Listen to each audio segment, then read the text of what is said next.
आज के लेक्चर में आप सभी का स्वागत है। वॉल्यूम 6 पार्ट 1 के बारे में हम कर रहे थे, जिसमें लास्ट वीडियो में हमने किया था स्टैटिस्टिकल रजिस्टर के बारे में कि MS13 के ऊपर इसे बनाया जाता है, प्रतिदिन हर डाकघर में इसे भरा जाता है और कौन सी चीज़ों को ये दर्शाता है, जितनी भी SB मनी ऑर्डर रजिस्ट्रेशन या पार्सल ब्रांच में ट्रांजेक्शन्स होती हैं उन सभी को ये दर्शाता है स्टैटिस्टिकल रजिस्टर। आज हम आगे करना शुरू करेंगे। आज है हमारे पास सबसे पहले स्टैटिस्टिकल मेमोरेंडम के बारे में, सांख्यिकीय ज्ञापन के बारे में। The statistical memorandum is prepared by the money order, registration and parcel assistant in the form MS14A on the first of each month। सांख्यिकीय ज्ञापन, मनी ऑर्डर, पंजीकरण और पार्सल सहायकों द्वारा प्रत्येक माह की पहली तारीख को MS14A फॉर्म पर तैयार किया जाता है। तो हमने पिछली वीडियो में जो किया था वो किया था स्टैटिस्टिकल रजिस्टर के बारे में, और उसको हर एक डाकघर में प्रतिदिन भरा जाता है। क्या प्रतिदिन उसको हर एक डाकघर में भरा जाएगा, जो क्या चीज़ें दर्शाता है, सेविंग, मनी ऑर्डर, रजिस्ट्रेशन और पार्सल ब्रांच की जो भी ट्रांजेक्शन्स रहती हैं उनको दर्शाएगा। लेकिन जो आपके पास स्टैटिस्टिकल मेमोरेंडम है, इसको भी किसके द्वारा तैयार किया जाएगा? इसको भी मनी ऑर्डर, पंजीकरण या पार्सल असिस्टेंट के द्वारा तैयार किया जाता है। लेकिन कब तैयार किया जाता है? हर महीने की पहली तारीख को तैयार किया जाता है। और स्टैटिस्टिकल रजिस्टर जो है प्रतिदिन डाकघर में भरा जाता है। स्टैटिस्टिकल रजिस्टर MS13 के ऊपर बनाया जाता है और स्टैटिस्टिकल मेमोरेंडम कौन से फॉर्म के ऊपर? MS14A के ऊपर इसे बनाया जाएगा। The statistics of ordinary registered and value payable articles of the latter mail posted on the first working day of the month will be recorded at the back of this form under the head postal services। महीने के पहले कार्य दिवस पर post किए गए पत्र डाक के सामान्य पंजीकृत और वैल्यू पेबल लेखों के आंकड़े इस फॉर्म के पीछे पोस्टल सर्विस हेड के तहत या शीर्षक के तहत दर्ज किए जाएंगे। तो क्या हो जाएगा? महीने का जो भी फर्स्ट वर्किंग डे होता है उस दिन जितने भी पत्र डाक के ऑर्डिनरी रजिस्टर्ड या वैल्यू पेबल आर्टिकल्स पोस्ट किए जाते हैं उनकी संख्या या उनके आंकड़े क्या किया जाता है? स्टैटिस्टिकल मेमोरेंडम के पीछे एक शीर्षक रहता है। क्या शीर्षक होता है? पोस्टल सर्विस शीर्षक होता है, उसके तहत इन्हें दर्ज किया जाता है। तो महीने के पहले कार्य दिवस को जितने भी ऑर्डिनरी रजिस्टर्ड या वैल्यू पेबल आर्टिकल्स पत्र डाक के पोस्ट किए जाते हैं उनको इस फॉर्म के बैक साइड में पोस्टल सर्विस हेड या शीर्षक के तहत दर्ज किया जाता है। Other articles and the packets included therein shown separately, और अन्य वस्तु और उनमें शामिल पैकेट जो भी रहेंगे उनको अलग से दर्शाया जाएगा। The postmaster should see that all the figures entered in the statistical abstract form MS14 have been correctly totaled and transferred to their proper place in the statistical memorandum। अब जो statistical abstract होता है, अब ध्यान से सारी चीज़ों को रख लेना है। एक हम कर रहे हैं statistical register के बारे में। statistical register MS13 के ऊपर बनाया जाएगा। दूसरा है हमारे पास statistical abstract जो कि MS14 के ऊपर बनाया जाता है। और आज हम जो कर रहे हैं statistical memorandum के बारे में, MS14A के ऊपर उसे बनाया जाता है। पोस्ट मास्टर जो है कौन सी चीज़ के ऊपर ध्यान देगा कि सांख्यिकीय सार में, यानी कि जो भी आपका स्टैटिस्टिकल एब्स्ट्रैक्ट है MS14 के ऊपर जिसे बनाया जाता है उसमें दर्ज किए गए जितने भी आंकड़े हैं उनका जोड़ सही ढंग से किया गया होना चाहिए। यानी कि जो आपका स्टैटिस्टिकल एब्स्ट्रैक्ट रहेगा उसमें जितने भी आंकड़े होते हैं, जितनी भी स्टैटिस्टिक्स होती हैं, उनका टोटल निकाला जाता है, उनका जोड़ निकाला जाता है। और पोस्ट मास्टर को ये देखना चाहिए कि क्या वो जोड़ सही है और फिर उसे सांख्यिकीय ज्ञापन या फिर जो स्टैटिस्टिकल मेमोरेंडम है उनके उचित स्थान पर स्थानांतरित कर दिया होना चाहिए। यानी कि क्या हो जाएगा? आपके स्टैटिस्टिकल एब्स्ट्रैक्ट में जितने भी आंकड़े होंगे उनका टोटल निकाला जाएगा। टोटल निकालने के बाद पोस्ट मास्टर ये चेक करेगा कि क्या टोटल सही है, और उसके बाद वो क्या करेगा? उसके जो भी आंकड़े रहेंगे टोटल करने के बाद उनको सांख्यिकीय ज्ञापन में जो भी जगह होगी वहाँ पे उसको स्थानांतरित करेगा, वहाँ पे उसको दर्ज करेगा।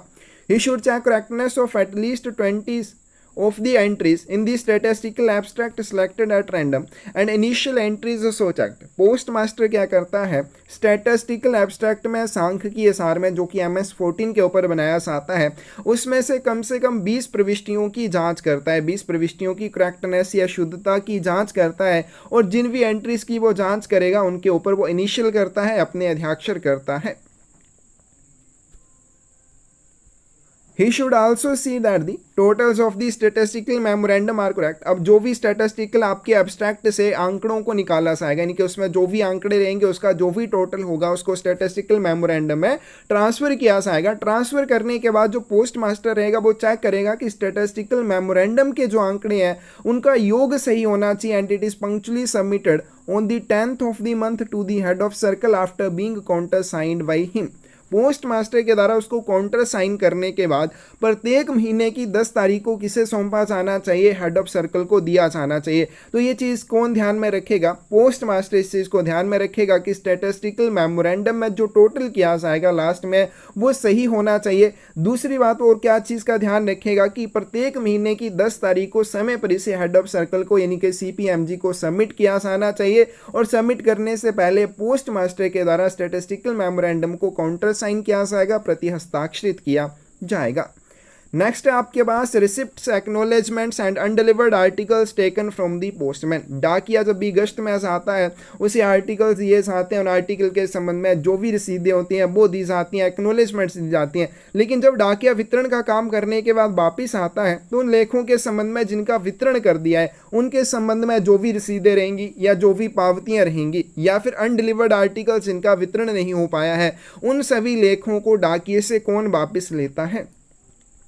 The registration assistant should carry out the following checks while taking receipts and acknowledgements of articles delivered along with the articles undelivered। जो पंजीकरण सहायक रहता है, रजिस्ट्रेशन असिस्टेंट रहता है, वो क्या करता है, जब डाकिया वितरण का काम करने के बाद पोस्ट ऑफिस में वापस आता है, लेखों के संबंध में जो भी रसीदें होती हैं, लेखों के संबंध में जो भी एक्नोलेजमेंट्स होती हैं उनको वापस लेगा। साथ में जो अनडिलीवर्ड आर्टिकल्स होते हैं जिनका वितरण नहीं हो पाया है उनको भी वापस लेगा। लेकिन वापस लेते समय वो कुछ चीज़ों को ध्यान में रखता है, कुछ चीज़ों की वो जांच करता है। कौन कौन सी चीज़ों की जांच करता है, सबसे पहले whether the addressee or his authorized agent has assigned the receipt and acknowledgement। सबसे पहले वो कौन सी चीज़ का ध्यान रखेगा कि क्या प्राप्त करता है उसके अधिकृत एजेंट ने रसीद और पावती के ऊपर हस्ताक्षर किए हैं। क्योंकि आपको भी पता है जब भी पंजीकृत डाक वस्तु का वितरण किया जाता है तो उस समय प्राप्तकर्ता को रसीद के ऊपर, अगर उसके साथ एक्नोलेजमेंट है तो एक्नोलेजमेंट के ऊपर भी हस्ताक्षर करने होंगे।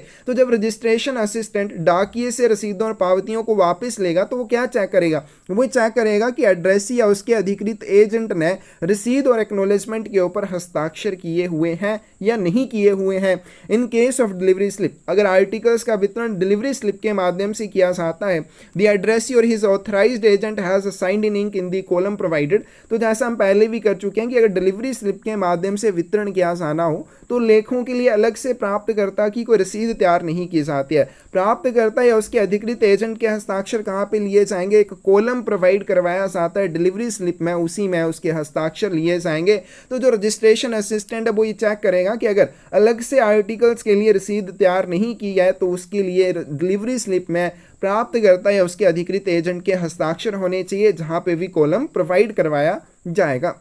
Whether all the undelivered articles bear the remark of the postman showing the reason for non-delivery। उसके बाद जितने भी ऐसे लेख रहेंगे जिनका वितरण किसी वजह से नहीं हो पाता है तो क्यों उनका वितरण नहीं हो पाया, उनके नॉन डिलीवरी के कारण को जो भी आर्टिकल के ऊपर लिखा गया है या नहीं लिखा गया है, with is dated initials and whether the remarks have also been recorded in the postman's book और delivery slip.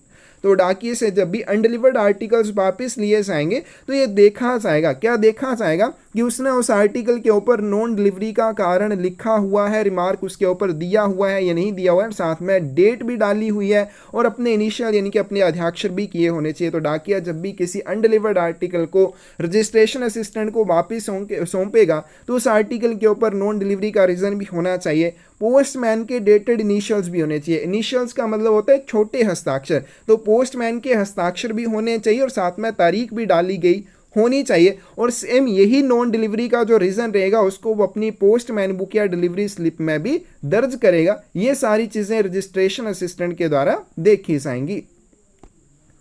Weather in the case of a registered article delivered to an illiterate addressee. अब जब भी किसी पंजीकृत लेख का वितरण किसी भी अनपढ़ प्राप्तकर्ता को किया जाएगा, the thumb mark of the addressee on the receipt और delivery slip has been attested by the postman's signature. तो वहाँ पर रजिस्ट्रेशन असिस्टेंट क्या चीज़ चेक करेगा कि उस अनपढ़ व्यक्ति के रसीद या डिलीवरी स्लिप के ऊपर जो अंगूठे का निशान लिया गया है उस अंगूठे के निशान को डाकिये ने अपने हस्ताक्षर के माध्यम से सत्यापित किया है या नहीं किया है, इस चीज़ के बारे में भी रजिस्ट्रेशन असिस्टेंट के द्वारा जांच की जाएगी। तो रजिस्ट्रेशन असिस्टेंट क्या करेगा, जब भी किसी पंजीकृत लेख का वितरण किसी भी अनपढ़ व्यक्ति को किया जाएगा तो उस अनपढ़ व्यक्ति के अंगूठे का निशान रसीद और डिलीवरी स्लिप के ऊपर लिया जाएगा और उसको फिर डाकिये के सिग्नेचर के माध्यम से, डाकिये के हस्ताक्षर के माध्यम से सत्यापित किया गया होना चाहिए। इस चीज़ की जांच भी की जाएगी रजिस्ट्रेशन असिस्टेंट के द्वारा। In case of insured article delivered to an illiterate addressee, तो ये चीज़ें हम पहले कर चुके हैं कि अगर किसी भी बीमित लेख का वितरण किया जाना है किसी भी अनपढ़ व्यक्ति को, whether the thumb impression has been attested by respectable witness, तो वहाँ पे पंजीकरण सहायक को ये देखना चाहिए कि क्या उस इंश्योर्ड आर्टिकल के प्राप्तकर्ता के अंगूठे के निशान को किसी सम्मानित गवाह के हस्ताक्षर के माध्यम से सत्यापित करवाया गया है या नहीं करवाया गया। तो किसी भी अनपढ़ प्राप्तकर्ता को बीमाकृत वस्तुएं वितरित किए जाने के मामले में क्या अंगूठे का निशान किसी सम्मानित गवाह द्वारा सत्यापित करवाया गया है, इस चीज़ की जांच भी पंजीकरण सहायक द्वारा की जाएगी। और रजिस्टर्ड आर्टिकल के मामले में उसके अंगूठे के निशान को स्वयं डाकिये के द्वारा सत्यापित किया जाएगा। Whether the thumb mark or signature of प्रदानशील woman is attested by the authorized agent or by a respectable witness, उसके बाद जब भी किसी पंजीकृत डाक वस्तु का वितरण किसी भी पर्दे में रहने वाली या घूंघट में रहने वाली महिला को किया जाएगा तो उसके अंगूठे का निशान या उसके हस्ताक्षर को किसी भी सम्मानित गवाह या उसके अधिकृत एजेंट के हस्ताक्षर के माध्यम से सत्यापित करवाया जाना चाहिए। तो ये चीज़ भी डिलीवरी जो आपका रजिस्ट्रेशन असिस्टेंट होगा उसके द्वारा चेक की जाएगी कि डाकिये ने अगर किसी भी डाक लेख का वितरण ऐसी महिला को किया जो घूंघट में रहती है तो उस आर्टिकल के संबंध में जो भी रिसिप्ट या एक्नॉलेजमेंट होगी उसके ऊपर पर्दानशील वुमेन के मार्क यानी कि उसका थंब इंप्रेशन होगा या सिग्नेचर होंगे और उसको किसी सम्मानित गवाह या उस महिला के अधिकृत एजेंट के हस्ताक्षर के माध्यम से सत्यापित करवाया गया होना चाहिए। Whether in the case of insured article delivered to minor, जब भी किसी अवयस्क को बीमित वस्तु का वितरण किया जाएगा, the minor's signature is attested by a person in whose care the minor is living, तो वहां पे क्या होना चाहिए, जिस व्यक्ति की देखभाल में वो माइनर रहता है उस व्यक्ति के हस्ताक्षर के माध्यम से उस माइनर के या उस अवयस्क के हस्ताक्षर को सत्यापित करवाया जाना चाहिए। तो मान लीजिए कोई भी माइनर है उसको अपने बीमित लेख का वितरण करना है तो उस इंश्योर्ड आर्टिकल के संबंध में जो भी रसीद और एक्नॉलेजमेंट होगी उसके ऊपर माइनर के सिग्नेचर लिए जाएंगे या उसके अंगूठे का निशान लिया जाएगा और उसके सिग्नेचर या अंगूठे के निशान को जिस भी व्यक्ति की देखभाल में वो रहता है उस व्यक्ति के हस्ताक्षर के माध्यम से उसे सत्यापित करवाना चाहिए। Any article on which sum is due to be recovered, whether amount has been converted into postage stamps, अब कोई भी ऐसी डाक वस्तु है जिसके ऊपर कोई भी डाक शुल्क का अभी भुगतान पोस्ट ऑफिस को किया जाना है, मतलब कि किसी भी व्यक्ति को ऐसी डाक वस्तु जो वितरित की जाती है जिसके ऊपर कोई भी चार्जेस पोस्ट ऑफिस के द्वारा उस व्यक्ति से रिकवर किए जाने हैं, तो वहां पर रजिस्ट्रेशन असिस्टेंट क्या देखेगा कि उन ड्यू चार्जेस को पोस्टेज स्टैम्प्स या डाक टिकटों के रूप में कन्वर्ट किया गया होना चाहिए and affixed to delivery slip and defaced by the treasurer, और उसे डिलीवरी स्लिप के साथ चिपकाया जाना चाहिए। यानी कि जो भी ड्यू चार्जेस होंगे उनको कन्वर्ट किया जाएगा डाक टिकटों के रूप में, कन्वर्ट करने के बाद उन्हें डिलीवरी स्लिप के ऊपर चिपकाया जाएगा और डिलीवरी स्लिप के ऊपर जो डाक टिकट चिपकाए जाएंगे उनको कोषाध्यक्ष के द्वारा, ट्रेजरर के द्वारा डिफेस किया जाएगा, विरूपित किया जाएगा। Registration assistant affixes initials in postman book or delivery slip against entries for articles delivered and articles returned as undelivered। अब डाकिये के माध्यम से जो भी डाक वस्तुएं वितरित हो जाती हैं या फिर जिन भी डाक वस्तुओं को वापस ले आता है जिनका वितरण नहीं हो पाता है, उन डाक वस्तुओं को जब वो रजिस्ट्रेशन असिस्टेंट को सौंपेगा तो रजिस्ट्रेशन असिस्टेंट से वो क्या करेगा, इनिशियल प्राप्त करेगा, उसके अध्याक्षर लेगा। कहाँ पे, अपनी पोस्टमैन बुक में या डिलीवरी स्लिप में, जहाँ पे भी उन आर्टिकल के संबंध में जो वितरित हो चुके हैं या जिनका वितरण नहीं हो पाया है उनके संबंध में जहां पर भी प्रविष्टियां की गई होंगी उनके सामने वो रजिस्ट्रेशन असिस्टेंट के इनिशियल या अध्याक्षर प्राप्त करेगा पोस्टमैन बुक में या डिलीवरी स्लिप में। तो क्या आएगा, रजिस्ट्रेशन असिस्टेंट क्या करेगा, पोस्टमैन बुक या डिलीवरी स्लिप में जो भी एंट्रीज की गई आर्टिकल्स के संबंध में जिनका वितरण हो चुका है या जिनका वितरण नहीं हो पाया है उनके लिए क्या करेगा, इनिशियल्स करेगा। कहां पे करेगा, पोस्टमैन बुक या डिलीवरी स्लिप में जो भी एंट्री आएंगी उनके सामने करेगा। If an acknowledgement is brought back by the postman unsigned owing to the addressee's refusal to sign it, जब भी डाकिए के द्वारा प्राप्तकर्ता के द्वारा मना करने के बाद कोई भी एक्नोलेजमेंट बिना हस्ताक्षर के लाई जाती है, it should be forwarded in the usual course to the sender with suitable remark under the postmaster's signature. तो वहां पे क्या किया जाएगा, उस एक्नोलेजमेंट को पोस्ट मास्टर के हस्ताक्षर के द्वारा क्या किया जाएगा, एक उसके ऊपर रिमार्क लिखा जाएगा कि प्राप्तकर्ता ने इसके ऊपर हस्ताक्षर करने से मना कर दिया, और पोस्ट मास्टर के द्वारा उसको अटेस्ट करने के बाद, सत्यापित करने के बाद उस एक्नोलेजमेंट को सेंडर को या प्रेषक को भेज दिया जाएगा। तो डाकिए के द्वारा जब भी कोई पावती बिना हस्ताक्षर के वापस लाई जाती है क्योंकि उसके प्राप्तकर्ता ने उसके ऊपर हस्ताक्षर करने से मना कर दिया, तो ऐसी कंडीशन में क्या हो जाएगा, उस पावती के ऊपर रिमार्क लिखा जाएगा कि प्राप्तकर्ता ने इसके ऊपर हस्ताक्षर करने से मना कर दिया है, और उस रिमार्क को क्या किया जाएगा, पोस्ट मास्टर के हस्ताक्षर के माध्यम से अटेस्टेड किया जाएगा, सत्यापित किया जाएगा, और फिर उसे सामान्य तरीके से सेंडर को भेज दिया जाएगा। नेक्स्ट है आपके पास attested copies of address is receipt. अब प्राप्तकर्ता की रसीद क्या होती है, जब भी किसी पंजीकृत डाक वस्तु का वितरण किया जाता है तो उस समय प्राप्तकर्ता से एक रसीद के ऊपर हस्ताक्षर लिए जाते हैं जिसे कहते हैं एड्रेस इज रिसिप्ट, प्राप्तकर्ता की रसीद जिसे कहा जाता है। अब उस प्राप्तकर्ता की रसीद की कोई सत्यापित प्रति या कॉपी प्राप्त करना चाहते हैं तो कैसे की जाएगी। The sender of an inland registered articles may obtain an attested copy of the address's receipt on application made to the post office within 6 months of the date on which the addressee signed the original receipt। क्या बताया गया कि प्राप्तकर्ता के द्वारा हस्ताक्षरित की हुई रसीद की अगर सत्यापित प्रति सेंडर प्राप्त करना चाहता है तो इसके लिए वो क्या कर सकता है, आवेदन कर सकता है डाकघर में, लेकिन कितने समय के भीतर कर सकता है, जब मूल रसीद के ऊपर या ओरिजिनल रिसिप्ट के ऊपर प्राप्तकर्ता ने हस्ताक्षर किए थे उस तारीख से 6 महीने के भीतर इस तरह का आवेदन करेगा तो प्राप्तकर्ता के द्वारा हस्ताक्षरित की हुई रसीद की सत्यापित प्रति उसके द्वारा प्राप्त की जा सकती है। तो अंतर्देशीय पंजीकृत लेख का प्रेषक यदि प्राप्तकर्ता के द्वारा हस्ताक्षरित की हुई रसीद की सत्यापित प्रति चाहता है, अटेस्टेड कॉपी चाहता है, तो इसके लिए वो डाकघर में आवेदन कर सकता है। कितने समय के भीतर कर सकता है, जब ओरिजिनल रिसिप्ट के ऊपर एड्रेसी ने हस्ताक्षर किए थे उस तारीख से 6 महीने के भीतर इस तरह का आवेदन किया जाएगा। And on payment of 2 rupees in shape of postage stamps, और इसके लिए उसे क्या करना पड़ेगा, एक शुल्क का भुगतान करना पड़ेगा। और कितना भुगतान करना पड़ेगा, 2 रुपये का भुगतान करना पड़ेगा। और कैसे करना पड़ेगा, डाक टिकटों के रूप में करना पड़ेगा। Which should be affixed to the application form and defaced with the date stamp. और ये जो 2 रुपये के भुगतान के लिए डाक टिकटों का यूज़ किया जाएगा इसे उस आवेदन पत्र के साथ चिपकाया जाएगा जो प्रेषक के द्वारा किया जाएगा। उस आवेदन प्रपत्र के ऊपर चिपकाने के बाद इसको डेट स्टैम्प के माध्यम से, दिनांक मोहर के माध्यम से विरूपित कर दिया जाएगा। The application should be forwarded to the office of delivery where an exact copy of the address's receipt will be prepared, duly attested by the postmaster's signature and sent direct to the sender as postal service। अब जैसे ही office of delivery में यानी कि जहाँ पे उस registered article का वितरण किया था और जहाँ पे प्राप्तकर्ता की हस्ताक्षरित रसीद है, जब वहाँ पे उसका आवेदन पहुँचेगा, उसकी एप्लीकेशन पहुँचेगी तो क्या किया जाएगा, प्राप्तकर्ता की रसीद की एक एग्जैक्ट कॉपी बनाई जाएगी, हूबहू उसकी एक प्रति बनाई जाएगी।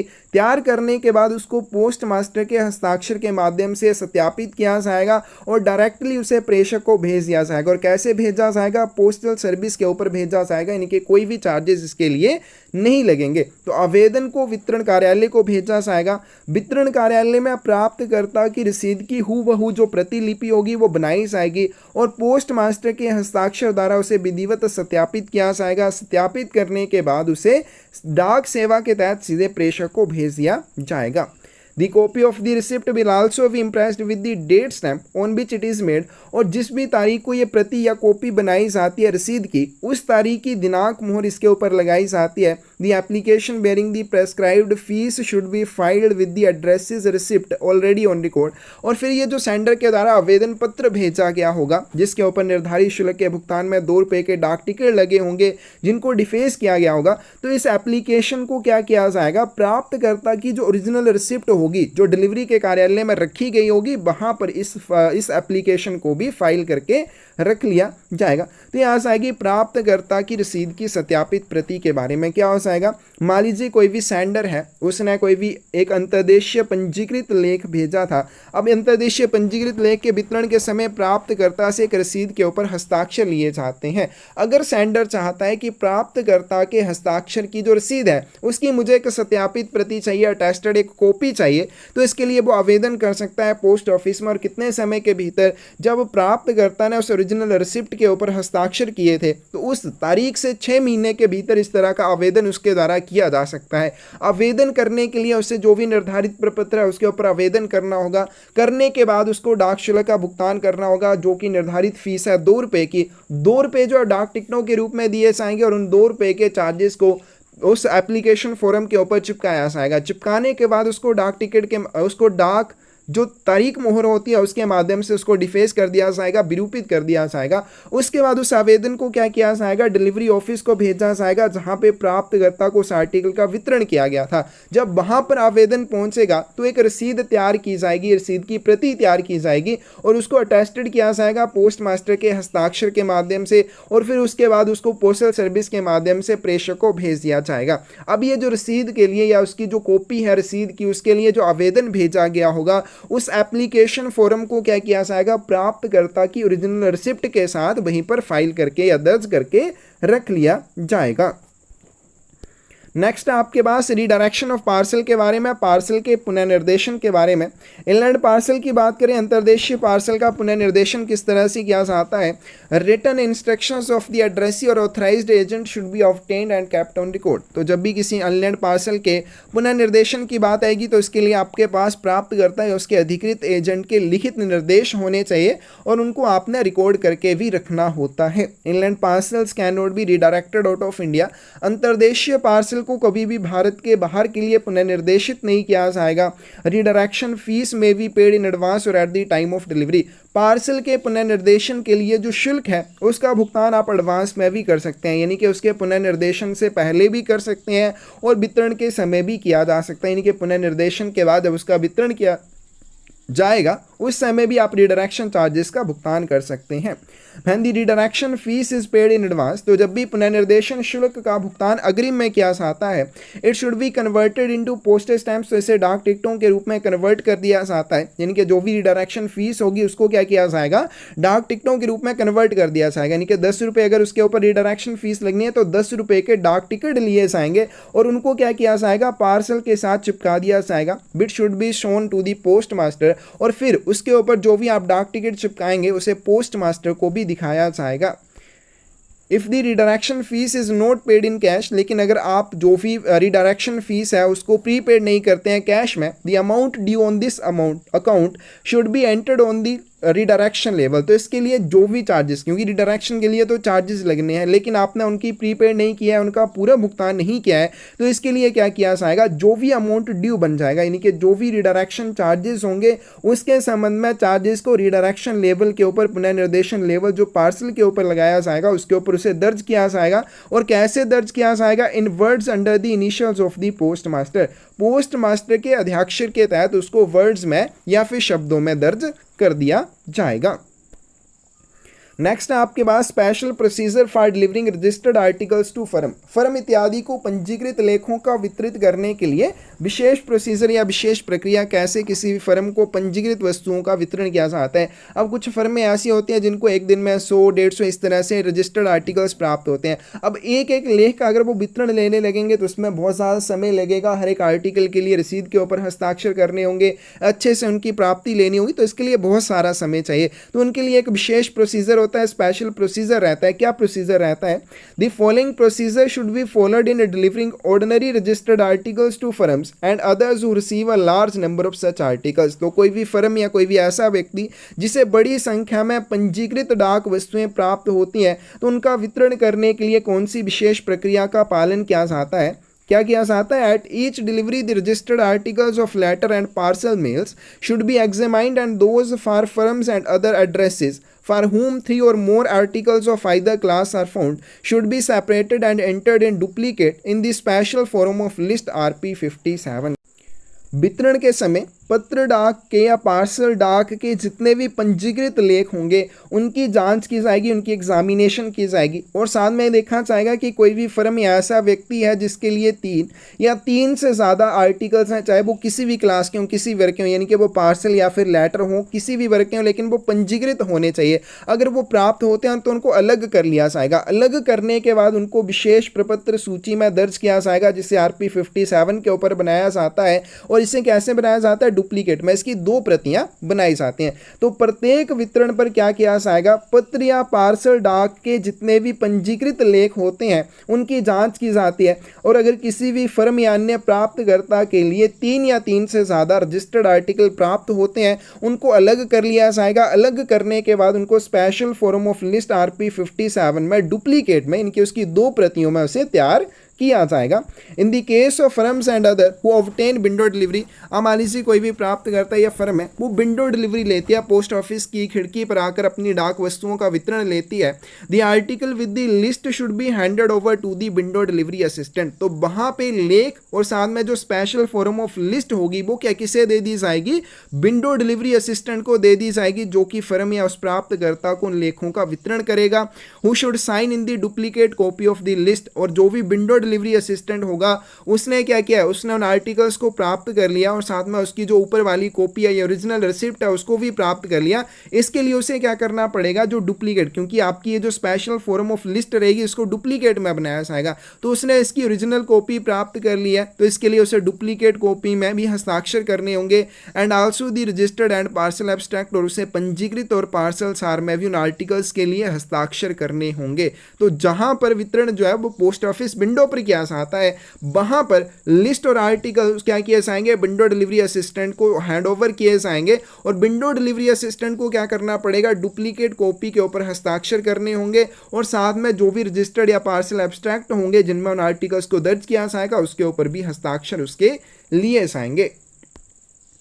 इन the case of delivery through the postman, डाकिए के माध्यम से अगर वितरण किया जाना है, the articles along with the both the copies of the list, तो वहां पे लिस्ट की दोनों कॉपीज यानी कि डुप्लीकेट में बनाई जाएंगी दोनों कॉपीज और साथ में जो आर्टिकल्स होंगे will be handed over to the beat postman. तो गश्त वाला जो भी डाकिया होगा यानी कि जिसकी गश्त के भीतर वो फर्म या प्राप्त करता आता है उस डाकिए को वो आर्टिकल और साथ में ये जो कॉपीज रहेंगी स्पेशल लिस्ट की RP 57 के ऊपर जिससे बनाया जाता है उसे दे दी जाएंगी। Who should sign for the articles received in the registered and parcel abstract, और उस डाकिए को लेखों की प्राप्ति के लिए पंजीकृत और पार्सल सार में हस्ताक्षर करने होंगे। नेक्स्ट है आपके पास preparation of insured article for dispatch and closing of insured articles, बीमित लेखों को क्लोज करना और प्रेषण के लिए उन्हें तैयार करना। The number of the receipt and the date of posting should be written on the face of the article in ink. तो जब भी किसी बीमित डाक वस्तु को पोस्ट करने के लिए तैयार किया जाता है तो क्या किया जाता है? उसका रसीद नंबर और साथ में डेट ऑफ पोस्टिंग की तारीख को ले के ऊपर जिस तरफ प्राप्तकर्ता का पता लिखा जाता है उसी तरफ उसे स्याही से लिखना चाहिए। किस चीज़ को लिखना चाहिए? रसीद का नंबर और डेट ऑफ पोस्टिंग, ये दोनों चीज़ें ले के फेस पर यानी कि ले के पते वाली साइड स्याही से लिखी जानी चाहिए। The letter INS should be noted before the numbers are written, और इस प्रकार जो आप नंबर लिखेंगे लिखने से पहले आपको INS शब्द जरूर लिख देना है।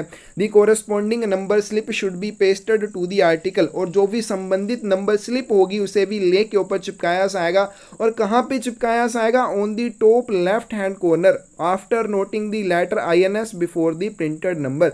तो प्रिंटेड नंबर से पहले आप क्या लिखेंगे? INS शब्द लिखेंगे और उसके आपको क्या करना है? नीचे क्या इसके बाद आपको क्या करना है? टॉप लेफ्ट हैंड कॉर्नर के ऊपर संबंधित नंबर स्लिप को भी चिपका देना है, उसके ऊपर पेस्ट कर देना है। तो सबसे पहले आप क्या करेंगे? सबसे पहले आप करेंगे कि रसीद नंबर और साथ में डेट ऑफ पोस्टिंग लेख के पते वाली साइड स्याही से लिखी जाएंगी। लिखने के बाद आपने जो भी नंबर लिखा है उसके पहले INS शब्द लिख देना है। उसके बाद बोला गया कि INS शब्द से पहले INS शब्द के बाद जो भी आप प्रिंटेड नंबर लिखेंगे उसके बाद आपको टॉप लेफ्ट हैंड कॉर्नर के ऊपर संबंधित नंबर स्लिप को भी पेस्ट कर देना है। The weight of the article should be noted in words in grams and in ink on the face of the article just below the number slip. अब article के ऊपर जो आप नंबर स्लिप चिपकाएंगे उसके नीचे आपको उस आर्टिकल का वजन लिखना है, और कैसे लिखना है? शब्दों में और कैसे ग्राम में होना चाहिए, और स्याही से लिखना है, पते वाली साइड आपको लिखना है। The number of the article should also be noted on the acknowledgement. अब क्योंकि इंश्योर्ड आर्टिकल आप भेज रहे हैं तो इंश्योर्ड आर्टिकल के साथ जो एक्नोलेजमेंट रहती है वो कंपल्सरी रहती है, तो क्या होगा कि number of the article should also be noted on the acknowledgement. ले का नंबर आपको उस आर्टिकल की एक्नोलेजमेंट या पावती के ऊपर भी दर्ज करना है, and the name stamp of the office impressed on the side of the acknowledgement where the sender's address is written. जहां पर एक्नोलेजमेंट के ऊपर प्रेषक का पता लिखा होगा उस साइड में कार्यालय की तारीख नाम वाली मुहर भी लगाई जाएगी। तो नंबर जो भी रहेगा आर्टिकल का वो एक्नोलेजमेंट के ऊपर लिखा जाएगा। लिखने के साथ साथ जिस तरफ एक्नोलेजमेंट के ऊपर प्रेषक का पता लिखा होगा उसी तरफ कार्यालय की नाम वाली मुहर भी लगाई जाएगी। The office of destination should be noted in ink on the top of the acknowledgement form above the number. जहां पे आपने एक्नोलेजमेंट के ऊपर लेख का नंबर लिखना है उसके ऊपर आपको ऑफिस ऑफ डेस्टिनेशन का नाम भी नोट करना है, और कैसे करना है, स्याही से दर्ज करना है। The postage stamp affixed to the article should be defaced carefully. ये सारी चीजें करने के बाद आर्टिकल के ऊपर जो डाक टिकट लगाए होंगे उनको डिफेस किया जाना चाहिए, विरूपित किया जाना चाहिए। The article should then be made over to the treasurer or postmaster under a receipt for being secured under safe custody till the time of dispatch। तो उसके ऊपर लगे हुए जो डाक टिकट है उनको विरूपित करने के बाद उस डाक वस्तु को कोषाध्यक्ष या पोस्ट मास्टर को सौंप दिया जाएगा। क्यों सौंप दिया जाएगा? ताकि उनकी वो सुरक्षित अभिरक्षा में रहे, और इसके लिए उनसे रसीद भी ली जाएगी। तो रसीद के तहत ट्रेजरर या पोस्ट मास्टर को फिर वो इंश्योर्ड आर्टिकल दे दिया जाएगा। क्यों दे दिया जाएगा? सेफ कस्टडी के लिए, सुरक्षित अभिरक्षा के लिए दे दिया जाएगा, तब तक कि उसको प्रेषित करने का समय ना हो जाए। क्योंकि आपके पास अगर इंश्योर्ड आर्टिकल सुबह से आता है, अब उसकी जो पोस्टिंग है वो शाम को 5 बजे करनी है, तो उसके लिए जो कार्यवाही करनी है आपने सारी कर दी। करने के बाद उसकी सुरक्षित अभिरक्षा के लिए आप ट्रेजरर या पोस्ट मास्टर को सौंप देंगे जब तक कि 5 बजने का समय नहीं हो जाता, जब तक कि उसे पोस्ट करने का समय नहीं हो जाता। If there are 2 or more insured letters for dispatch to any post office, the registration assistant should enclose them in an insured bundle। तो रजिस्ट्रेशन असिस्टेंट या पंजीकरण जो सहायक होता है उसे ये ध्यान रखना चाहिए, जब भी किसी कार्यालय के लिए 2 या 2 से ज़्यादा इंश्योर्ड लेटर हो जाते हैं प्रेषित करने के लिए, जब भी किसी कार्यालय को या पोस्ट ऑफिस को भेजने के लिए आपके पास 2 या 2 से ज़्यादा बीमित पत्र होते हैं, पंजीकरण सहायक को उन्हें एक इंश्योर्ड बंडल में एनक्लोज कर देना चाहिए, संलग्न कर देना चाहिए। तो मतलब वहां पे रजिस्ट्रेशन असिस्टेंट के द्वारा उनका एक इंश्योर्ड बंडल बनाया जा सकता है। In all other cases in each insured letter should be placed with its acknowledgement in an insured envelope in the presence of the post master. और बाकी सभी मामलों में प्रत्येक बीमाकृत पत्र को उसकी एक्नॉलेजमेंट के साथ एक लिफाफे में पोस्ट मास्टर की उपस्थिति में रखा जाएगा। Insured envelope should then be closed and sealed with the insurance seal. जब उसके अंदर आपने इंश्योर्ड एनवलप के अंदर इंश्योर्ड आर्टिकल को या लेटर को रख दिया, रखने के बाद इस इंश्योर्ड एनवलप को बीमित लिफाफे को बंद किया जाएगा और सील किया जाएगा। किसके साथ सील किया जाएगा? बीमा सील के साथ सील किया जाएगा, और with the date seal by the registration assistant. पंजीकरण सहायक के द्वारा इसे दिनांक सील और पंजीकरण सील बीमा सील के साथ सील किया जाएगा in the presence of the post master की देख रेख में। तो बीमाकृत लिफाफे को पोस्ट मास्टर की उपस्थिति में पंजीकरण सहायक द्वारा बीमा सील और तारीख सील के साथ बंद और सील किया जाना चाहिए।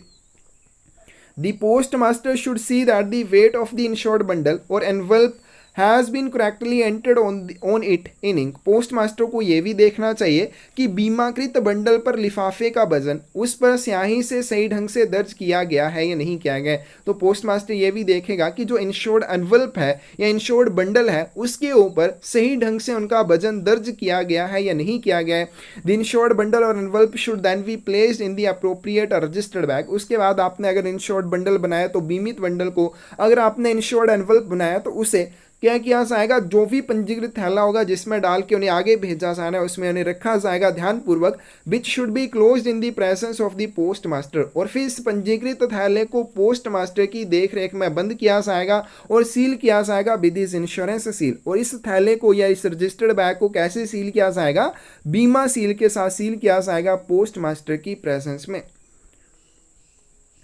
नेक्स्ट है आपके पास responsibility of post master for insured articles. बीमित वस्तुओं के लिए पोस्ट मास्टर की क्या जिम्मेदारी रहती है। Every insured letter for dispatch will be shown to the post master who should examine it to see. प्रेषण के लिए प्रत्येक बीमाकृत पत्र पोस्ट मास्टर को दिखाया जाएगा जिसे यह देखने के लिए इसकी जांच करनी चाहिए। तो कोई भी इंश्योर्ड आर्टिकल या बीमित पत्र रहेगा जिसे प्रेषित आपने करना है उसको पोस्ट मास्टर को आपने दिखाना है। क्यों दिखाना है? ताकि वो कुछ चीज़ों की जांच कर सके। कौन कौन सी चीज़ों की जांच कर सके? That it has not been tampered with, कि इसके साथ कोई भी छेड़छाड़ नहीं की गई है, क्योंकि इंश्योर्ड आर्टिकल है उसके अंदर कोई भी कीमती सामान होगा। तो प्रेषण के लिए जब भी आपके पास इंश्योर्ड आर्टिकल प्राप्त होगा या इंश्योर्ड लेटर प्राप्त होगा तो उसकी पोस्ट मास्टर जांच करेगा। क्या देखने के लिए जांच करेगा? कि उसके साथ कोई छेड़छाड़ तो नहीं की गई है। That the insured letter is placed with its acknowledgement in an insured envelope, की बीमाकृत पत्र को उसकी पावती के साथ बीमित एनवल्प में या बीमित लिफाफे में रखा गया हो। That the post town of destination और in the case of branch office the name of the account office is correctly noted. उसके बाद पोस्ट टाउन ऑफ डेस्टिनेशन, गंतव्य का जो भी पोस्ट टाउन होगा उसको ले के ऊपर अच्छे से दर्ज किया गया है या सही से दर्ज किया गया होना चाहिए। या फिर अगर ब्रांच ऑफिस को ये इंश्योर्ड लेटर भेजा जाना है तो उस मामले में उस ब्रांच ऑफिस के अकाउंट ऑफिस का नाम सही से दर्ज किया हो, इस चीज़ की वो जांच करेगा। That the insured envelope is properly closed and sealed in the presence of post master. फिर इस चीज़ को भी वो ध्यान में रखेगा कि जो बीमित लिफाफा है या जो बीमित बंडल है उसको पोस्ट मास्टर की देख रेख में बंद और सील किया गया हो। That the correct weight of the insured envelope और bundle is entered in the ink on the envelope और बंडल। उसके बाद जो भी आप एनवल्प या बंडल बनाएंगे इंश्योर्ड आर्टिकल का उसके ऊपर उनका सही से वजन लिखा गया होना चाहिए। That the correct number of insured letters enclosed in an insured bundle has been written on the bundle. उसके बाद की बीमित बंडल में संलग्न बीमा पत्रों की सही संख्या भी बीमा बंडल के ऊपर लिखी होनी चाहिए। ये सारी चीज़ें चेक करने के लिए प्रत्येक बीमित पत्र को पोस्ट मास्टर को जाँच के लिए प्रस्तुत किया जाएगा। Every insured bag for dispatch must be closed, sealed and weighed in the presence of the postmaster who should see। उसके बाद जितने भी आपने बीमित बैग प्रेषित करने हैं उनको बंद करना है, उनको सील करना है, उनका वजन करना है, ये सारी चीज़ें भी पोस्ट मास्टर की देख रेख में ही की जाएंगी। और पोस्ट मास्टर जो है कौन सी चीज़ें चेक करेगा? That each bag contain the correct number of insured parcel, कि प्रत्येक बैग में बीमाकृत पार्सलों की संख्या सही होनी चाहिए, मतलब उसमें जितने आर्टिकल भेजने हैं वो पूरे उसमें होने चाहिए। That the insured parcels have been tampered with, वो ये भी देखेगा have not been tampered with, वो ये भी देखेगा कि बीमाकृत पार्सल के साथ कोई छेड़छाड़ नहीं की गई हो। That the bags used are in good condition, की थैलों का जो उपयोग किया गया इन्हें भेजने के लिए वो अच्छी स्थिति में होने चाहिए। And properly closed and seal, और उन्हें सही ढंग से बंद और सील किया गया होना चाहिए। That the bag is entered correctly in ink on the insured लेवल and in the parcel abstract, की वजन जो है बीमाकृत लेवल पर स्याही और पार्सल सार में सही ढंग से दर्ज किया होना चाहिए। तो जब भी बीमा बैग का जांच की जाएगी वो पोस्ट मास्टर के द्वारा की जाएगी, ये सारी चीज़ें देखने के लिए, और उसको जो बंद सील और उसका वजन किया जाएगा वो भी पोस्ट मास्टर की प्रेजेंस में या देख रेख में किया जाएगा। The following are the duties and responsibilities of the postmaster in regard to insured articles received for delivery। अब जो भी बीमित लेख वितरण के लिए प्राप्त होते हैं उन लेखों के संबंध में पोस्ट मास्टर की क्या ड्यूटीज या जिम्मेदारियां बनती हैं। That the contents taken out are at once examined and weighed by the assistant concerned, बाहर निकाली गई वस्तुओं की तुरंत संबंधित सहायकों द्वारा जांच और वजन की जाए, इस चीज़ के लिए भी पोस्ट मास्टर की जिम्मेदारी बनती है।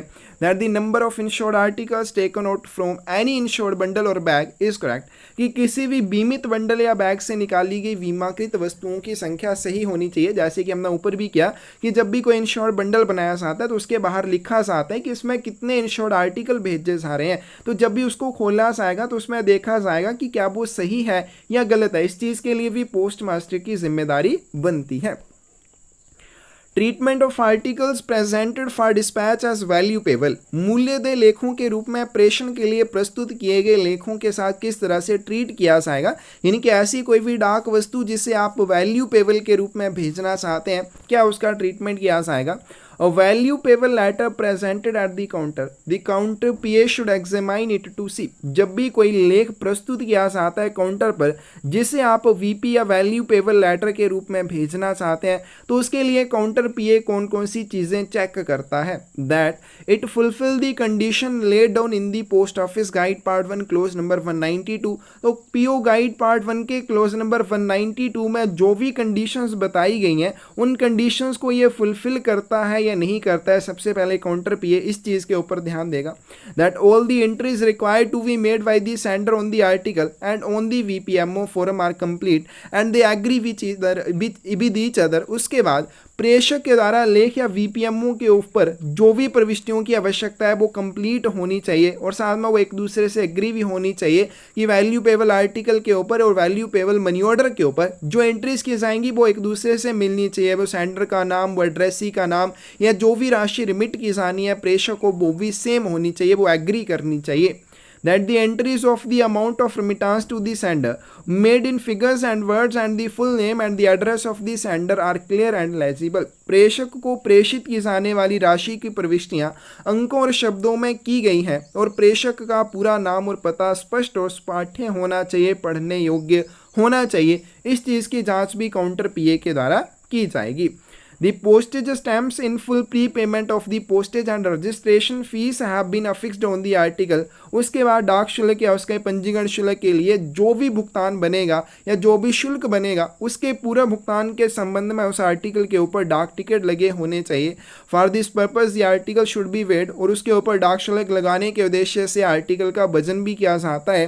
That the value of the single VPMO have not exceeded 5000 rupees. और किसी भी वीपीएमओ की वैल्यू 5000 रुपये से अधिक नहीं होनी चाहिए। यानी कि कोई भी वैल्यू पेबल आर्टिकल अगर आप भेजना चाहते हैं मैक्सिमम 5000 रुपये के लिए उसको भेजा जा सकता है और इसकी जांच भी काउंटर पीए करेगा। The BPMO forum should be folded in 3 parts and fastened securely to the article। और जो वैल्यू पेबल मनी ऑर्डर प्रपत्र रहेगा उसको फोल्ड किया जाना चाहिए और 3 हिस्सों में उसे फोल्ड करने के बाद लेख के साथ सुरक्षित रूप से बांधा होना चाहिए। इस चीज़ की जांच भी काउंटर पीए के द्वारा की जाएगी। तो जब भी किसी लेख को या लेटर को वैल्यू पेबल के रूप में भेजने के लिए काउंटर पर प्रस्तुत किया जाता है तो काउंटर पीए सबसे पहले ये देखेगा कि close number 192 of post office guide part 1 में जो भी कंडीशंस हैं क्या उसको ये फॉलो करता है। दूसरे बात वीपीएमओ फॉर्म और वैल्यू पेबल आर्टिकल के ऊपर जो एंट्रीज की गई हैं वो ठीक से की गई होनी चाहिए, कंप्लीट होनी चाहिए और एक दूसरे के साथ वो एग्री होनी चाहिए। उसके बाद जो भी अमाउंट रिमिट की जाएगी सेंडर को उसे फिगर्स और वर्ड्स में एंटर किया गया होना चाहिए, उसकी प्रविष्टि फिगर्स एंड वर्ड्स में की गई होनी चाहिए। साथ में जो भी नेम और एड्रेस रहेगा सेंडर का वो क्लियर होना चाहिए, साफ स्पष्ट होना चाहिए, पूरा होना चाहिए और लेजिबल होना चाहिए, पढ़ने योग्य होना चाहिए। और उसके बाद फुल प्रीपेमेंट के लिए जो डाक टिकट उसके ऊपर लगाए जाएंगे उसको लेख के साथ आपने चिपकाया है या नहीं चिपकाया इस चीज़ के ऊपर वो ध्यान देगा और इस पर्पज़ के लिए लेख का वजन भी किया जाता है। और साथ में बीपीएमओ की वैल्यू जब 5000 रुपये से अधिक नहीं होनी चाहिए और बीपीएमओ फॉर्म को 3 हिस्सों में फोल्ड करने के बाद लेख के साथ सुरक्षित रूप से फास्टन या बांध दिया जाना चाहिए, संलग्न करना चाहिए। ये सारी चीज़ें काउंटर पीए के द्वारा देखी जाएंगी। और VP article should not be accepted unless the turn off payment shown in the VPMO forum is the one where the article is booked। अब मान लीजिए एक आपका वैल्यू पेबल आर्टिकल जिस भी टाउन पोस्ट ऑफिस में बुक किया जाएगा उसी टाउन पोस्ट ऑफिस का नाम बीपीएमओ के ऊपर लिखा होना चाहिए जहां से उस आर्टिकल के लिए पेमेंट की जानी है। तो वीपी लेखों को तब तक स्वीकार नहीं किया जाएगा जब तक कि बीपीएमओ में दिखाया गया शहर भुगतान का शहर वह ना हो जहां से लेख बुक किया जा रहा है। यानी कि अब देखो क्या हो जाएगा, एक वीपी आर्टिकल है उसको सेंडर के द्वारा भेजा जाएगा, सेंडर के द्वारा भेजा जाएगा प्राप्तकर्ता को। जब उसका वितरण किया जाएगा तो प्राप्तकर्ता से एक राशि एकत्र की जाती है जिसे वीपीएमओ के माध्यम से सेंडर को रिमिट किया जाता है। अब यहाँ पे ध्यान देने वाली बात ये होगी कि वीपीएमओ में जो भुगतान का शहर दिखाया जाएगा यानी कि वीपीएमओ का भुगतान किसे किया जाएगा, उस वैल्यू पेबल आर्टिकल के सेंडर को किया जाएगा। तो उस वैल्यू पेबल मनी ऑर्डर में जो भुगतान का शहर टाउन ऑफ पेमेंट दर्शाया जाएगा वो वही होना चाहिए जहां से लेख बुक किया गया है, तब तक उसको स्वीकार नहीं किया जाएगा अगर वो अलग शहर आपने दिखाया है। नेक्स्ट आपके पास special form of BP journal के बारे में, वैल्यू पेबल जर्नल के विशेष प्रपत्र। The superintendent of post offices may sanction the use of special forms of VP journals by firms, institutions and similar bulk mailers who post 200 or more articles in a month। डाकघर अधीक्षक, फर्मों, संस्थानों या इसी तरह के जो थोक मेलर्स होते हैं बड़ी संख्या में जो वीपी आर्टिकल्स को पोस्ट करते हैं, बीपी जर्नल के विशेष प्रपत्रों के उपयोग की मंजूरी दे सकते हैं जो एक महीने में 200 या अधिक लेखों को पोस्ट करते हैं। कोई भी ऐसी फर्म, कोई भी ऐसा इंस्टीट्यूशन या इसी तरह का कोई भी बल्क मेलर जो एक महीने में 200 लेखों को पोस्ट करते हैं, उनके लिए क्या किया जाता है, बीपी जर्नल जो है स्पेशल फोरम उसके सैंक्शन किए जाते हैं। किसके द्वारा सैंक्शन किए जाते हैं, सुपरिटेंडेंट ऑफ पोस्ट ऑफिस, डाकघर के अधीक्षक के द्वारा सैंक्शन किए जाते हैं।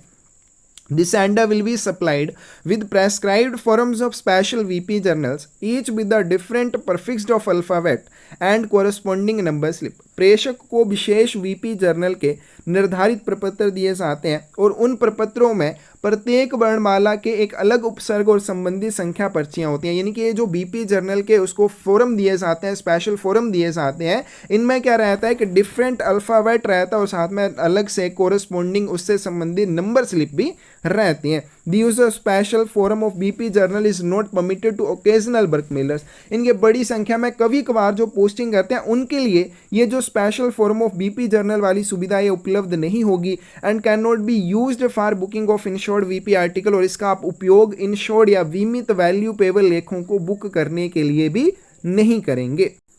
The sender will fill the journal in duplicate by means of double-sided carbon paper, and both the copies of journal will be presented at the post office along with VP articles entered therein, along with VPMO forms duly filled in for each such article. प्रेषक जो है journal को दो तरफा carbon paper के माध्यम से 2 प्रतियों में भरेगा और जर्नल की दोनों प्रतियां उसमें दर्ज किए गए वीपी लेखों के साथ साथ ऐसे प्रत्येक लेख के लिए विधिवत भरे हुए वीपी फॉर्म के साथ डाकघर में प्रस्तुत की जानी चाहिए। तो क्या बताएगा कि sender will film the journal in duplicate by means of double sided carbon paper. अब जो प्रेषक है इस जर्नल के जो फॉर्म है जब उनको भरेगा तो डबल साइडेड कार्बन पेपर का यूज़ करेगा और दोनों साइड भरी जाएंगी एंड बोथ दी कॉपीज, और इसकी जो 2 प्रतियां बनाई जाएंगी उन दोनों प्रतियों को क्या किया जाएगा, will be presented at post office along with VP articles. तो वीपी लेखों के साथ उसे डाकघर के काउंटर पर प्रस्तुत किया जाएगा जिसमें वीपीएमओ फॉर्म भी साथ में रहेंगे जिसे प्रत्येक आर्टिकल के लिए वीपी जर्नल में भरा गया होगा। Each page of the journal provide for entry of 10 articles. तो जर्नल के प्रत्येक पेज में आपको 10 लेखों की प्रविष्टि करने के लिए जगह प्रदान की जाती है। नेक्स्ट आपके पास एग्जामिनेशन ऑफ वीपी जर्नल्स के बारे में, जो वीपी जर्नल होते हैं उनकी जांच के बारे में। The BP journal must be examined every Saturday by the post master. BP journal की जांच प्रत्येक शनिवार को पोस्ट मास्टर के द्वारा की जानी चाहिए। तो वीपी जर्नल की जांच कब की जाती है, प्रत्येक सैटरडे को की जाती है। कौन करता है, पोस्ट मास्टर करता है। इन लार्ज डिलीवरी ऑफिसेस, बड़े वितरण कार्यालयों में the superintendent may authorise postmaster to examine journal on other week days besides Saturday. अब जो बड़े वितरण कार्यालय होते हैं वहां पर अधीक्षक के द्वारा सैंक्शन या ऑथराइज किया जा सकता है कि पोस्ट मास्टर अन्य सप्ताह के दिनों में भी इस तरह के वीपी जर्नल की जांच कर सकते हैं, क्योंकि बड़े वितरण कार्यालय हैं वहां पे ज़्यादा संख्या में वीपी जर्नल फॉर्म भरे जाते हैं। तो उनकी जाँच करने के लिए सुपरिटेंडेंट अधिकृत कर सकता है कि पोस्ट मास्टर सैटरडे के अलावा और भी दिनों में, इस सप्ताह के और भी दिनों में उसकी जांच कर सकते हैं। If the BPMO form in respect of VP article has not been received within 1 month from the date of posting, an inquiry should be made by the office of delivery. यदि BP लेख के संबंध में वीपीएमओ posting की तारीख से 1 महीने के भीतर प्राप्त नहीं होता, यानी कि जो आपका वीपी आर्टिकल है उसकी पोस्टिंग के संबंध में उसको आपने जब पोस्ट किया, पोस्टिंग की तारीख से 1 महीने के भीतर उसका वीपीएमओ फॉर्म प्राप्त नहीं होता है, तो डिलीवरी कार्यालय द्वारा इसकी जांच की जानी चाहिए। If not satisfactory replies received, अगर उसे कोई भी संतोषजनक उत्तर प्राप्त नहीं होता है 1 महीने के भीतर, जब उसने from the date on which the reference was made, तो जब भी उसने संदर्भ किया यानी कि उसने जब भी इंक्वायरी की उस तारीख से 1 महीने के भीतर अगर उसको कोई भी सेटिस्फैक्टरी रिप्लाई नहीं मिलता है, a report should be made to the superintendent, तो इसके बारे में सुपरिटेंडेंट को रिपोर्ट की जाएगी। The postmaster must initial the VP journals on every occasion on which they are examined in token that the examination has been carried out। तो जब भी VP जर्नल की जांच की जाती है पोस्ट मास्टर के द्वारा, तो इसके संबंध में वो क्या करेगा, उसके ऊपर अपने अध्याक्षर करता है इसके सबूत के रूप में कि उसने इसकी जांच कर ली है। इसके सबूत में वो क्या करेगा, उसके ऊपर अध्याक्षर करेगा, इनिशियल्स करेगा। Delivery of VP articles excluding prescribed limit, निर्धारित सीमा को छोड़कर बीमित लेखों का या बीपी लेखों का वितरण कैसे किया जाएगा। As soon as a VP letter is received for delivery, जब भी वितरण के लिए वैल्यू पेबल पत्र प्राप्त होता है, the particulars of the VP article as noted on it, क्या तो वीपी आर्टिकल के ऊपर जो भी इसके विवरण दर्ज किए गए होते हैं, should be checked with the respective VPMO, तो उन विवरणों को उसके वीपीएमओ के साथ भी कंपेयर करके देखा जाता है कि वीपी आर्टिकल और उसके साथ जो वीपीएमओ उसके साथ ये जो भी इसके ऊपर विवरण है वो मिलते होने चाहिए। The value payable letter will be sorted into groups for each postman and sub account assistant, तो जितने भी वैल्यू पेबल लेटर रहेंगे उनकी छंटाई की जाएगी। कैसे की जाएगी? प्रत्येक डाकिया और सब अकाउंट असिस्टेंट के अनुसार ग्रुप में उनकी छंटाई की जाएगी। The particulars of the article will be entered in the register of VP articles received, अब वीपी आर्टिकल के जितने भी विवरण या पर्टिकुलर्स रहेंगे उनको प्राप्त हुए वीपी लेखों के रजिस्टर में दर्ज किया जाएगा। Receipt to be signed by addressee will be prepared in the prescribed form, और जो भी प्राप्तकर्ता के द्वारा रसीद पर हस्ताक्षर लिए जाने उसको भी तैयार किया जाएगा। ठीक है, इसको आप अभी यहाँ पे छोड़ सकते हैं, इसके लिए हम आपको दोबारा से बताएंगे क्योंकि लिमिट जो है चेंज हो चुकी है। आगे चलते हैं। Notice of hours of business, व्यवसाय के घंटों की सूचना के बारे में। Notice of hours of business shows the hours fixed for the delivery and dispatch of males and for the transaction of business with the public. Notice of hours of business क्या चीज़ दर्शाती है? तो ये उन घंटों को दर्शाती है जिसके दौरान वितरण या प्रेषण का काम किया जाता है या फिर जनता के साथ व्यवसाय का लेन देन किया जाता है। जिन घंटों के दौरान डाक का वितरण और प्रेषण किया जाता है और साथ में जिन घंटों के दौरान लोगों के साथ ट्रांजैक्शन की जाती है, व्यवसाय का लेन देन किया जाता है, उन घंटों को notice of hour of business में दर्शाया जाएगा। In the case of HO and important SOs to notice are available, तो आपके जो हेड ऑफिस होते हैं और बड़े इंपॉर्टेंट सब ऑफिस होते हैं, महत्वपूर्ण उप डाकघर होते हैं, वहाँ पर 2 नोटिस उपलब्ध होते हैं। One showing the hours of delivery and dispatch of male, उसमें से एक जो नोटिस रहेगा उसमें क्या चीज दर्शाई जाएगी?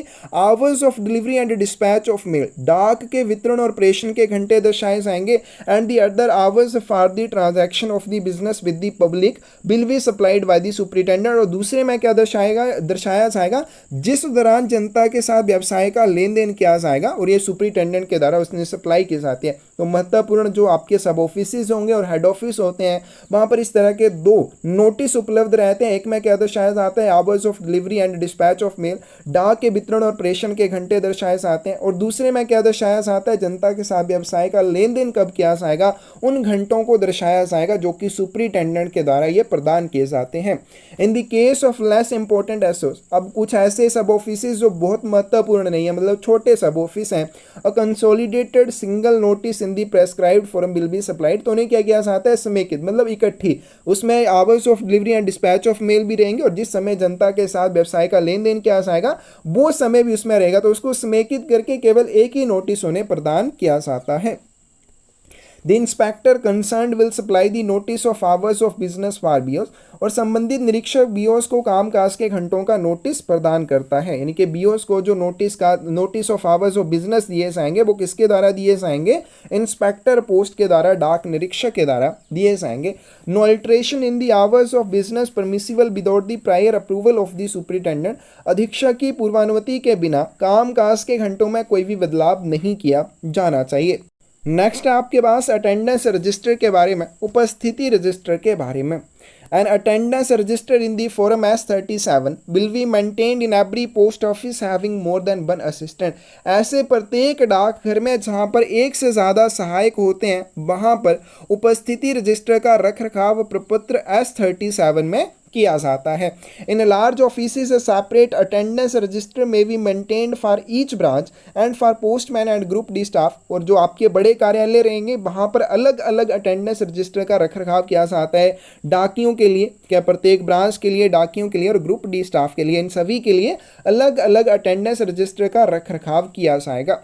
A few minutes after the hours fixed for the opening of the branch or office, कार्यालय या ब्रांच को खोलने के लिए जो भी समय निर्धारित किया गया है या जो भी घंटे निर्धारित किए गए हैं उनसे कुछ मिनट बाद, यानी कि जैसे मान लीजिए 10 बजे का समय सुबह का निर्धारित किया गया किसी भी ब्रांच को खोलने के लिए, तो बस 10 बजने के कुछ मिनट के बाद क्या किया जाता है? The register will be examined by post master और other officer in charge of the branch. तो जो रजिस्टर रहता है, कौन सा रजिस्टर? अटेंडेंस रजिस्टर रहता है, उसकी जाँच की जाती है है पोस्ट मास्टर के द्वारा या फिर ब्रांच का जो भी ऑफिसर इंचार्ज रहेगा, प्रभारी अधिकारी रहेगा, वो अटेंडेंस रजिस्टर की जांच करेगा एंड इनिशियल बाय हिम, और उसके बाद वो अपने उसके ऊपर हस्ताक्षर भी करेगा। इन case of staff on split duty, ऐसे कोई भी कर्मचारी जो स्प्लिट ड्यूटी पर, यानी कि उनकी ड्यूटी अभी 10 बजे से लेके 12 बजे तक है, उसके बाद 2 बजे से लेके 4 बजे तक है, जिनकी ड्यूटी इस तरह से रहती है, attendance in the register will B marked twice, उनकी अटेंडेंस या उपस्थिति इस रजिस्टर में 2 बार दर्ज की जानी चाहिए। If an official attends is duty late, अगर कोई भी अधिकारी अपनी ड्यूटी पर लेट आता है, he should note the actual time in the attendance register, तो उसे उपस्थिति रजिस्टर में अपने आने का जो एक्चुअल टाइम है, वो किस समय वहां पर पहुंचता है, उसको भी दर्ज करना चाहिए, अंकित करना चाहिए। आगे बुक ऑफ इंफॉर्मेशन के बारे में, ईच हेड ऑफिस एंड सब office will maintain a book of information MS 104, प्रत्येक हेड ऑफिस और सब ऑफिस सूचना की एक पुस्तक MS 104 का रखरखाव करते हैं। The book should be kept up to date, और ये जो बुक है इसको अप टू डेट रखा जाना चाहिए। And retained by post master और सब post master in his personal custody, और पोस्ट मास्टर या सब पोस्ट मास्टर के द्वारा इसे अपनी व्यक्तिगत अभिरक्षा में रखा जाना चाहिए। Inspecting officers examine it carefully to see that it is kept up to date, और जो भी इंस्पेक्टिंग ऑफिसर्स होते हैं, जो भी निरीक्षण अधिकारी होते हैं, निरीक्षण करने आते हैं, वो ये देखते हैं कि बुक ऑफ इंफॉर्मेशन को अप टू डेट रखा गया है या नहीं रखा गया। तो कौन से प्रपत्र के ऊपर, MS 104 के ऊपर इसे बनाया जाता है, और प्रत्येक प्रधान डाकघर और उप डाकघर के द्वारा इसका रखरखाव किया जाता है। नेक्स्ट आपके पास register and statement of complaints के बारे में। In first class head office it is maintained by post master, शिकायतों का रजिस्टर जो है इसका रखरखाव कहाँ पे किया जाता है, प्रथम श्रेणी प्रधान डाकघर में किया जाता है, पोस्ट मास्टर के द्वारा इसे मेंटेन किया जाएगा। On first of each month statement of cases pending at end of the preceding month should be prepared by first class post master in form CPT3 in duplicate. तो प्रत्येक महीने की पहली तारीख को क्या किया जाता है, पिछले मंथ के जितने भी केसेस पेंडिंग होते हैं उनको क्या किया जाता है, उनको तैयार किया जाता है प्रथम श्रेणी पोस्ट मास्टर के द्वारा। कौन से प्रपत्र के ऊपर तैयार किया जाता है, CPT3 में डुप्लीकेट में 2 प्रतियां इसकी बनाई जाती हैं। Top copy retained bye in the office, ऊपर वाली जो प्रति है उसे कार्यालय में रखा जाएगा, और लोअर कॉपी जो है वो सुपरिटेंडेंट को सबमिट कर दी जाएगी। तो क्या हो जाता है, जो प्रथम श्रेणी प्रधान कार्यालय होते हैं वहां पर पोस्ट मास्टर के द्वारा register and statement of complaints को रखा जाता है। प्रत्येक महीने की पहली तारीख को पिछले माह जितनी भी तारीख पेंडिंग होती है उनको प्रथम श्रेणी पोस्ट मास्टर द्वारा 2 प्रतियों में फॉर्म CPT3 के ऊपर तैयार किया जाता है। उनके विवरण वहाँ पे तैयार करने के बाद टॉप कॉपी ऑफिस में रहेगी, और दूसरी जो कॉपी है वो सुपरिटेंडेंट को सबमिट कर दी जाएगी। नेक्स्ट आपके पास इनवर्ड कोरेस्पोंडेंस रजिस्टर, आवक पत्राचार रजिस्टर के बारे में। Register for entry of references regarding public complaints maintained in all head offices and sub offices. Register for entry of references regarding public complaints, जनता की शिकायतों के संदर्भ में जो भी शिकायतें दर्ज की जाती हैं, यानी कि जनता की जो शिकायतें होती हैं उनके संदर्भ को दर्ज करने के लिए एक रजिस्टर का रखरखाव प्रत्येक हेड ऑफिस और सब ऑफिस में किया जाता है। Form of outward correspondence register, जावक पत्राचार रजिस्टर का जो फॉर्म नंबर है वो है CORR 9, याद रखेंगे। The duty of the head of the office is to check this register once in a week, तो कार्यालय का जो भी प्रमुख रहता है उसका ये कर्तव्य बनता है कि हफ्ते में कम से कम एक बार इस रजिस्टर की जांच वो अवश्य करेगा। नेक्स्ट आपके पास विंडो डिलीवरी टिकट के बारे में। पिछली वीडियो में विंडो डिलीवरी टिकट के बारे में भी क्या था, आज फिर से आ गया। आइडेंटिफिकेशन कार्ड के बारे में क्या था, तो ये हम विंडो डिलीवरी टिकट ऑलरेडी पहले भी कर चुके हैं। अगर आपका पोस्ट ऑफिस गाइड पार्ट 1 देखें तो आपके क्लोज नंबर 57 में विंडो डिलीवरी टिकट के बारे में दिया हुआ है। तो विंडो डिलीवरी टिकट के बारे में यहाँ पे फिर से आ गया। Window delivery tickets are tickets in form M24। Window delivery ticket कौन से फॉर्म के ऊपर बनाए जाते हैं, M24 के ऊपर बनाए जाते हैं। तो ये ऐसे टिकट होते हैं entitling the holder to receive delivery at the window of the post office. तो ये क्या अधिकार देते हैं इसके धारक को, यानी कि जो भी व्यक्ति के पास विंडो डिलीवरी टिकट रहेगी ये उसको अधिकार देते हैं कि वो डाक घर की खिड़की पर अपने लेखों का वितरण ले सकता है। In locked bag and of all fully prepared unregistered letters, postcards, newspapers and packets received to the addressee। तो प्राप्तकर्ता के लिए जो भी डाक वस्तुएं आएंगी और कैसी होनी चाहिए, पूरी तरह से उनका भुगतान होना चाहिए और अनरजिस्टर्ड होनी चाहिए। गैर पंजीकृत पत्र, पोस्ट कार्ड या न्यूज़पेपर या पैकेट को बंद थैले में प्राप्त करने के लिए अधिकृत करते हैं। विंडो डिलीवरी टिकट वे टिकट होते हैं जो इसके धारक को पूरी तरह से प्रीपेड यानी कि पूरी तरह से जिनका भुगतान किया है गैर पंजीकृत पत्रों, पोस्ट कार्ड, समाचार पत्रों और पैकेटों को प्राप्तकर्ता द्वारा एक बंद बैग में डाक घर की खिड़की पर प्राप्त करने या वितरण उनका प्राप्त करने का अधिकार देते हैं। The correct fees prescribed should be collected from the applicant and credit in the accounts of the office under unclassified receipt। अब इसके लिए जो भी निर्धारित शुल्क है वो निर्धारित शुल्क लिया जाएगा एप्लीकेंट से या आवेदनकर्ता से, और उसे क्या किया जाएगा, जो अनक्लासिफाइड रिसिप्ट्स होती हैं, अवर्गीकृत प्राप्तियां होती हैं, उसके तहत पोस्ट ऑफिस के लेखे में या अकाउंट में उसे शामिल किया जाएगा। The particulars of the window delivery tickets should be entered in the register of window delivery ticket form M23। Window delivery ticket कौन से फॉर्म के ऊपर बनाई जाएगी, M24 के ऊपर, और विंडो डिलीवरी टिकट के जो भी विवरण रहते हैं उसको एक रजिस्टर में दर्ज किया जाता है, register of window delivery ticket जिसे कहा जाता है, और ये फॉर्म M23 के ऊपर तैयार की जाती है। And the tickets should be numbered in a consecutive series, और इसमें जो ये आपके विंडो डिलीवरी टिकट दर्ज किए जाएंगे इनको कैसे किया जाएगा, लगातार श्रृंखला में क्रमांकित किया जाएगा। Window delivery tickets should be presented in the form M20 form. तो हमने जैसे कर लिया विंडो डिलीवरी टिकट का जो रजिस्टर है उसका फॉर्म नंबर क्या रहेगा, M23, और विंडो डिलीवरी टिकट को बनाने के लिए जो फॉर्म यूज़ किया जाएगा M24 का यूज़ किया जाएगा। Impressed with the date stamp of office of issue, window delivery ticket form M24 में तैयार किया जाना चाहिए और उस पर जारी करने वाले कार्यालय की तारीख मोहर डेट स्टैंप भी लगी होनी चाहिए। The name and address of the ticket holder, the date of issue and the number assigned in the register should be legibly recorded in each ticket। प्रत्येक टिकट में टिकट धारक का नाम और पता होना चाहिए, जारी करने की तारीख और रजिस्टर में जो भी निर्दिष्ट संख्या उसको दी जाएगी वो भी इसके ऊपर स्पष्ट रूप से दर्ज करनी चाहिए। Before window delivery is supplied, क्या विंडो डिलीवरी देने से पहले हेड पोस्ट मास्टर और सब post master should see that the correct fees is credit in the account of the office. तो विंडो डिलीवरी की आपूर्ति करने से पहले जो भी प्रधान पोस्ट मास्टर या सब पोस्ट मास्टर रहेगा वो ये देखेगा कि जो भी इसके लिए करेक्ट फीस बनती है क्या उसको पोस्ट ऑफिस के अकाउंट में जमा कर दिया है या नहीं कर दिया, और कहाँ पे किया जाएगा, उसको अनक्लासिफाइड रिसिप्ट के तहत दर्ज किया जाता है या उसके अनक्लासिफाइड रिसिप्ट के तहत उसको अकाउंट में लिया जाता है। are made in the register of window delivery ticket and put his initial in the remarks column of the register। तो ये सारी चीज़ें देखेगा विंडो डिलीवरी टिकट के रजिस्टर में सही से उसकी प्रविष्टि की गई है या नहीं, फिर रजिस्टर के रिमार्क कॉलम में वो अपनी हस्ताक्षर भी करेगा। All applications for the issue of window delivery tickets received at office subordinate to the head office, प्रधान डाकघर के अधीनस्थ आने वाले कार्यालयों में अगर कोई भी विंडो डिलीवरी प्राप्त करने के लिए विंडो डिलीवरी टिकट के लिए आवेदन प्राप्त होता है उसको क्या किया जाएगा, will be forwarded to HO, तो उसे हेड ऑफिस को भेजा जाएगा इंटर्ड इन दी एसओ और BO slip account.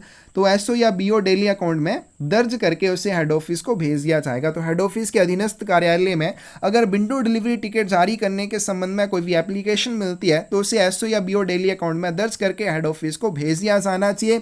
On receipt of the application from a subordinate office, तो जैसे ही अधीनस्थ कार्यालय से हेड ऑफिस में एप्लीकेशन या आवेदन पहुंचेगा, प्राप्त होते ही head post master should fill in, तो हेड पोस्ट मास्टर क्या करेगा, एक निर्धारित फॉर्म को भरेगा, उसके ऊपर हस्ताक्षर करेगा जो कि विंडो डिलीवरी टिकट को जारी करने के लिए रहेगा, and dispatch it entered in the SO और BO slip for delivery to the purchaser, और फिर उस निर्धारित प्रपत्र को क्या किया जाएगा, एसओ या बीओ स्लिप में दर्ज करके परचेजर को, इसका जो भी खरीदार है या जो भी आवेदन करता है उसको वितरित करने के लिए उसे भेज दिया जाएगा।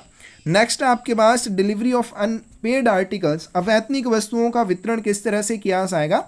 Delivery to be made once in a day in post offices where there is more than one delivery in a day, all unpaid articles should be given out and only one delivery according to the notice of hours of business।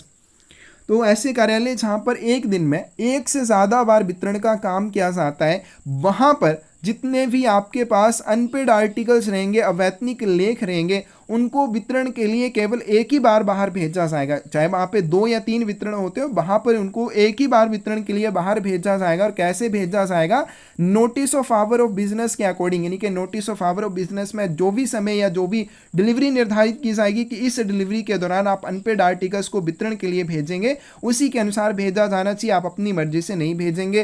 Port पे शब्द आपको दिख जाए उसका मतलब होता है postage paid. अगर आपको याद हो पोस्ट ऑफिस गाइड पार्ट 2 में हमने किया था कि आपके जो जो प्री पेमेंट की जाती है रजिस्टर्ड न्यूज़पेपर के लिए, तो उसमें क्या होता है, आपको एक वर्ड लिखने होते हैं पोस्टेज पेड पोर्ट पे, जिसका मतलब क्या रहता है, पोस्टेज पेड यानी कि आपने डाक शुल्क का भुगतान कर दिया है। यहाँ पे वॉल्यूम 6 पार्ट 1 के लिए जितना हमने करना था उतना कर लिया है। यहीं पे बात खत्म नहीं होती है, इसके इंपॉर्टेंट क्वेश्चंस हम आपको फिर से करवाएंगे, प्रीवियस ईयर क्वेश्चन पेपर्स अच्छे से करेंगे। तो यहाँ से अगर कोई भी क्वेश्चन आपसे जब एग्जाम में पूछा जाएगा वो आपको ज़रूर आता होगा। इसी तरह से हम आपको तैयारी करवाएंगे, इंपॉर्टेंट क्वेश्चंस भी करवाएंगे। अभी इसमें कुछ और भी इंपॉर्टेंट चीज़ें हैं तो वो हम कवर करेंगे, लेकिन ये आपको थ्योरी जो है इतनी सी आपको पढ़ लेनी है, क्योंकि ये इंपॉर्टेंट भी है और इसको समझना भी ज़रूरी है। तो ये आपके काम भी आएगी और आपके यहाँ से क्वेश्चन भी बहुत सारे बनते हैं, तो उसी के अकॉर्डिंग आपने इसे अच्छे से कर लेना है। कोई भी डाउट हो, गलती नजर आए, आप बता सकते हैं कमेंट सेक्शन में, हमें ज़रूर इसके बारे में इन्फॉर्म कर सकते हैं। धन्यवाद।